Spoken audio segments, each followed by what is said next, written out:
Salaamaaleykum Sénégal 13 juillet l'an 2026 Ousmane Sonko ci Touba révélation Sonko attaque frontalement Diomaye ni nga xamante ne à chaque fois Ousmane da doon wax ne ko bu ko kenn laal sama rakk la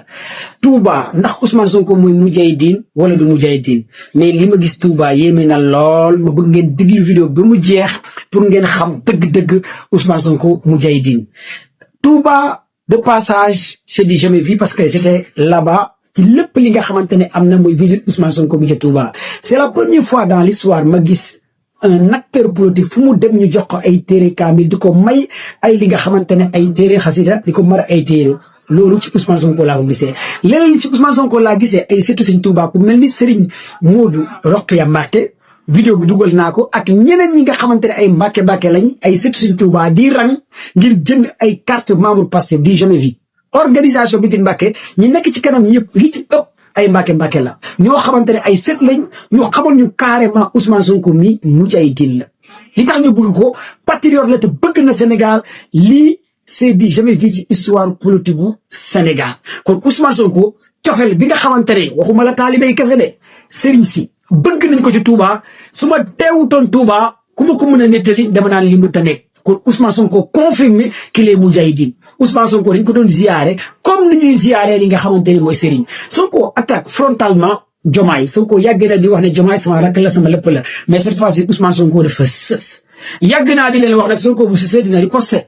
wax na ci wàllu justice bi nga xamante ne on a libéré beaucoup de gens te Sonko nee na président Diomaye am na ñu mu complotel ci ñi nga xamante ne li leen def ne naa libéré bàyyi leen pour ñooñu war a rejoindre li nga xamante ne mooy parti politique am kon sàcc Sénégal ay milliards xanaa dañ ko bëgg a daganal kon libéré nag ay milliardaires yoo xamante ne Sonko def na révélation Sonko bi nga xamante ne di doon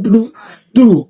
Diomaye Sonko mettre na en garde la police armée gendarmerie génn leen ci game bi kon am na leneen luy waaje xew loo xamante ne Sonko détenir na ko xam na ko nee na nag du ci gaaw a wax parce que lu ne rek am na heure am na temps am na waxtu boo xamante ne war nañ ci wax te xam na ne l'heure est vraiment grave ci Sénégal situation bi Sonko motion de censure dàq ko à tout moment war naa mën a am Sonko wax na ko Al Amin Lo wax na ko li nga xamante ne mooy gouvernement bi Sonko mettre na en garde la France Sonko encore def nay révélation ci passeport diplomatique yi nga xamante ne ñu ngi koy jox ay kër diine nan Ousmane Sonko moo ko bloqué woon mu mel ni bañ a dugg jamono ji may wax ak yéen kon Sonko def na ay révélation même les DG de Pastef président Diomaye recevoir na leen pour ñu rallier ci parti bi di leen jox rendez-vous le 8 août ci la Diomaye war a woote Dakar Arena d'après information immédiate bi nga xamante ne Diomaye taxawal na ko pour jéem a jël ay DG Pastef am na sax des gros DG yoo xamante ne pare nañ pour rallier li nga xamante ne mooy parti bii di Diomaye Sonko nag nee na ku mën na def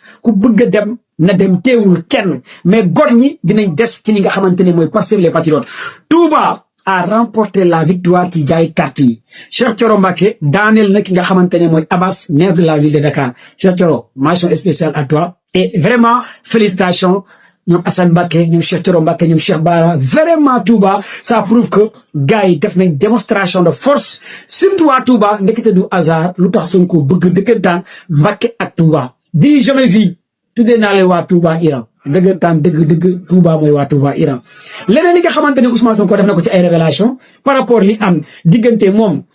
ak kii nga xamante ne mooy Diomaye yàgg na préparer parti politique loolu nag depuis l'an 2025 laa yàgg wax Sonko du Diomaye du Sonko ndax man commande du bàyyi xamoon naa Diomaye dafa am parti politique jamono jooju nag patriote yu bëri gëmuñu ma mais Sonko nee na président Diomaye yàgg na di waajal di créer li nga xamante ne mooy parti bii di parti politique Sonko nag nee na pour l'instant président Diomaye dañuy ñëw ci géemu politique bi ñu politique bu mu làqu ci ginnaaw armée police wala gendarmerie wala justice conseil constitutionnel Ousmane Sonko bàyyiwu leen li nga xamante ne def nañ ko recours bi Sonko nee na waa conseil constitutionnel 7 sages yi dañoo jox bopp li nga xamante ne mooy président Diomaye te Sonko nag nee na loolu du ci ànd tey du ci ànd ëllëg assemblée bi pare na à chaque fois dina dugal li nga xamante ne mooy ay proposition de loi kon président Diomaye ak conseil constitutionnel dañu waajal seen bopp parce que Sonko nee na duñu arrêté assemblée bi du arrêté am na ay proposition de loi yu bëree bëri yoo xamante ne député yi teg nañ ko ci table yi même li nga xamante ne suñu pétrole suñu gaz amatul benn ministre bu amati prérogative loolu nag astabine téléphone moo ko moom di signer ay contrat te assemblée bi validé wu ko kon Ousmane Sonko amul lenn loo xamante ne raté na leen ci coalition Diomaye président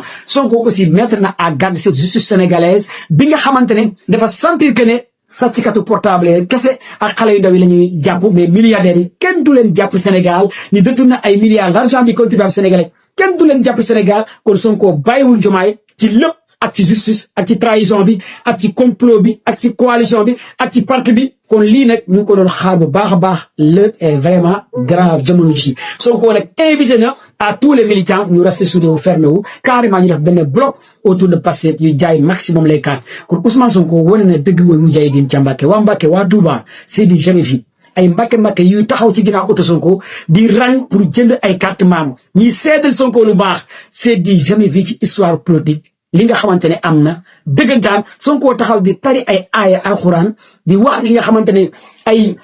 bayti sëñ Touba Cheikh Amadou Bamba ay xasida sëñ Touba kon Ousmane Sonko phénomène la dëgg-dëgg Sonko du nit politique leneen la maa ngi doog a gëm nag Ousmane Sonko ndekere sëriñ la lii moo tax gars yi naan ko sàlli waa Touba sax dañ doon ko fin naa ana sëriñ bi ndax ñëw na Touba laa gis ñuy toog naan ana sëriñ bi ndax ñëw na Ousmane Sonko un leader politique ah ñi indil ko ay xasida ñi indil ko ay téere pour may ko mais c'est du jamais vu Touba gars yi ku partage vidéo bi yàlla nga gis ak sëñ Touba yow mal xiyam gis ak Cheikh Tidiane Baye Niass Limamou Laye vidéo bi bëgg naa yéen ñëpp ngeen partage ko maximum ci masalal tey nag mooy ñi nga xamante ne mooy waa Sarley Couture Mermoz Extension lañ nekk ku ci bëgg yére yi am na yu nice la ñuy ñëwa pour événement gàmmu gi ak màggal bi surtout màggal bi nag yéen ñi nga xamante ne ay mbokk murid lañ ngeen soxla style yu mel nii ci màggal bi mën ngeen leen contacter ci 77 502 89 76 wala 78 526 92 00 78 526 92 00 soxna maam Anta Mbacké nekk Mermoz Extension ku leen woo téléphone nga leen commando Baye ma jox numéro bi boo sàgganee sax ñu ñëwal la ko gratuit ku ci woote ci turu commando Baye dañ lay defar réduction ñëwal la lu naay style boo soxla ci màggal bi ci gàmmu gi ak leneen ay vrai patriote ñoo fa nekk gars yi contacté leen waa Sarley Mermoz Extension ñu defal leen lu nice lu baax verre yi nag waa optique bu Mbacké ñoo ma ko jox fu ñu doon mutiné nekk en face li nga xamante ne mooy siège Pastef waa optique bu Mbacké nekk fi nga xamante ne siège Pastef bu bees bu ñu doon inauguré ñoo ma solal verre yu nice yi ça coûte 15 verre simple kon gars yi maa ngi leen di bégg baax a baax di leen jox seen wàccuwaay yéen ñëpp di leen jaajëfal yéen ñëpp on est ensemble et maximum de partage cette vidéo wala wax leen montre bi aussi kam ma ko jox wala jaru ko yaa ngeen jëf et merci et partagez les vidéos maximum